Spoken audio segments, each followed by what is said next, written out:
बिस्मिल्लाहिर्रहमानिर्रहीम। आज जो है अल्काइल हैलाइड का थर्ड लेक्चर है, that is on page number 199।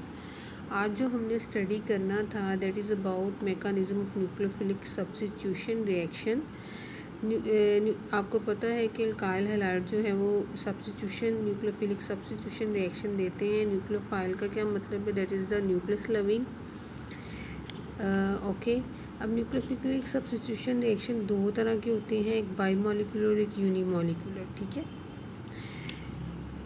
Nucleophilic N is represented by nucleophilic S जो है उसके ऊपर कैपिटल है, एंड टू इसका मतलब है कि ये जो है बाईमॉलिक्यूलर है, यानी कि ऐसा रिएक्शन जिसमें कि दो मॉलिक्यूल के ऊपर रेट ऑफ रिएक्शन जो है ना वो डिपेंड करता है।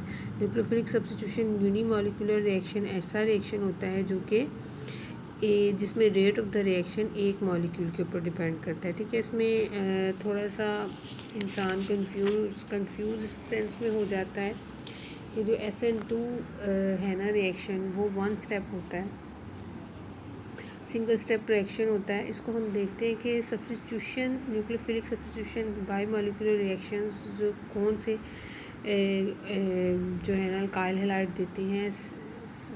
प्राइमरी अल्काइल हैलाइड जो हैं वो न्यूक्लियोफिलिक सब्स्टिट्यूशन बाईमॉलिक्यूलर रिएक्शंस देते हैं, और इसमें जो है ना वो ये सिंगल स्टेप रिएक्शन होता है और इसमें एक ट्रांजिशन स्टेट बनती है। और इसको बाईमॉलिक्यूलर इस वजह से कहते हैं कि इसमें जो रेट ऑफ रिएक्शन है वो टू मॉलिक्यूल्स की कंसंट्रेशन के ऊपर डिपेंड करता है।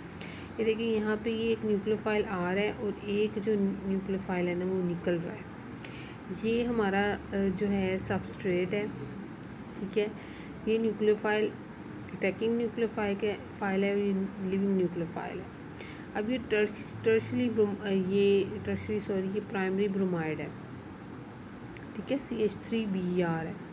अब होता है कुछ इस तरह से है कि एक ही सिंगल स्टेप के अंदर ये वाला रिएक्शन होता है, लेकिन इसको बाईमॉलिक्यूलर इसलिए कहते हैं कि जो रिएक्शन का रेट है ना वो दो मॉलिक्यूल की कंसंट्रेशन पे डिपेंड करता है, दो मॉलिक्यूल की कंसंट्रेशन पे डिपेंड करता है।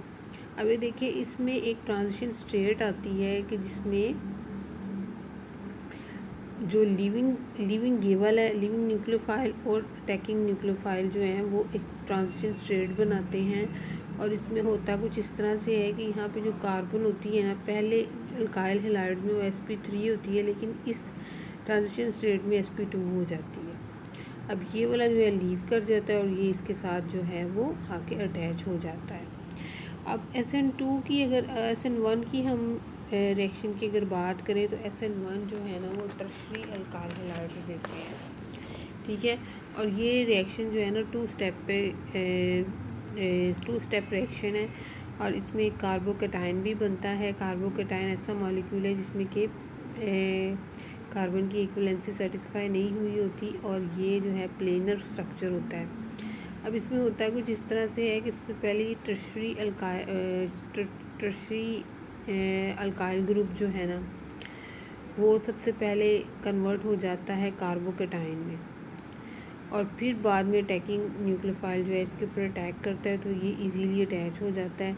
50% चांस होते हैं कि वो इधर से अटैक करे, 50% चांस होते हैं इधर से अटैक करे, तो 50% इन्वर्जन ऑफ कॉन्फ़िगरेशन होती है यहाँ पे। ठीक है जी, ये न्यूक्लियोफिलिक रिएक्शंस हैं, न्यूक्लियोफिलिक सब्स्टिट्यूशन रिएक्शंस हैं जो कि अल्काइल ब्रोमाइड देता है। और इसके साथ साथ जो है ना साइड में दो रिएक्शन भी हो रहे होते हैं, that is the elimination reaction. SN1 जैसे कि SN2 है उसके अंदर कौन सा बनेगा, उसके अंदर E2 बनेगा। इसी तरह जैसे SN2 आपने देखा है कि न्यूक्लियोफिलिक बाईमॉलिक्यूलर रिएक्शन, उसी तरह E2 जो है वो भी सिंगल स्टेप होता है, और जैसे SN2 आपने देखा है कि वो डबल स्टेप होता है, इसी तरह ये भी जो है ना डबल स्टेप होता है। एलिमिनेशन रिएक्शंस में असल में होता ये है कि जब सब्स्टिट्यूशन रिएक्शन हो रहा होता है ना तो उसके साथ साथ side by side elimination reaction भी हो रहे होते हैं। एलिमिनेशन रिएक्शन क्या रिएक्शन है कि असल में जो बीटा हाइड्रोजन होती है ना, आपको पता है ना कि जो फंक्शनल ग्रुप के साथ वाली जो कार्बन होती है उसको अल्फ़ा कार्बन कहते हैं, और जो उसके साथ होती है उसको बीटा कार्बन कहते हैं। अब होता है कुछ इस तरह से, जो बीटा हाइड्रोजन है ना, वो क्या करती है, बीटा हाइड्रोजन अटैकिंग न्यूक्लियोफाइल बजाय कार्बन पे अटैक करने के वो इसके ऊपर अटैक कर देता है, बीटा कार्बन पे, बीटा हाइड्रोजन पे अटैक कर देता है। अब होता है कुछ इस तरह से है कि ये लीव कर जाता है और ये यहाँ पे जो है ना एक डबल बॉन्ड जनरेट हो जाता है जिसके नतीजे में, और ये यहाँ से लीव कर जाता है।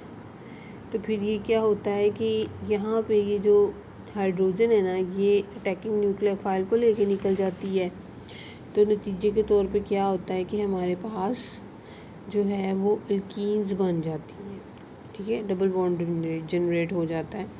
तो इसको कहते हैं हम एलिमिनेशन रिएक्शन, जिसमें कि बीटा हाइड्रोजन जो है वो बजाय कार्बन पे अटैक करने के, न्यूक्लियोफाइल कार्बन पे अटैक करने की बजाय वो क्या कर वो अल्फ़ा कार्बन पे अटैक करने की बजाय बीटा कार्बन पे अटैक कर देता है, उसकी हाइड्रोजन को एलिमिनेट कर देता है, और वहाँ पे जो है वो एक डबल बॉन्ड जनरेट हो जाता है, ठीक है।